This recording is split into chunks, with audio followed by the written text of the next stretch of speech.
The California State Teachers Retirement System is the pension trust fund that provides pensions for retired teachers. It's a separate fund from the funds that cover other public employees in California. And it's in big trouble. It has what it says is a 71 billion, that's billion with a B, deficit. And it would cost a lot of money to close that deficit. In fact, it costs a lot more than $71 billion. How so, you say?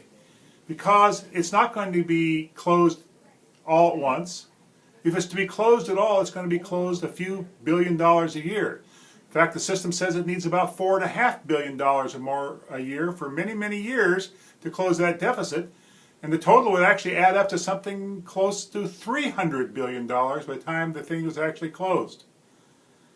And why is that? Well, it's because the deficit continues to grow. It grows at the rate of about 20 million, that's a million with an M, a day. So while the deficit continues to grow and you put a little bit of money ahead of it, you still have a lot of catching up to do. And $300 billion, or close to $300 billion, is a lot of catching up. All this came out at a legislative hearing the other day. It's not news, but it came out in detail at a legislative hearing the other day, in which the CalSTRS people offered several different scenarios to close the deficit. And if it's not closed, teachers eventually will not be able to receive any pensions. So what did the legislatures do about it? Well, so far nothing. Legislator after legislator said, boy, this is really tough and we've got some hard decisions to make. And someday we're going to have to make them.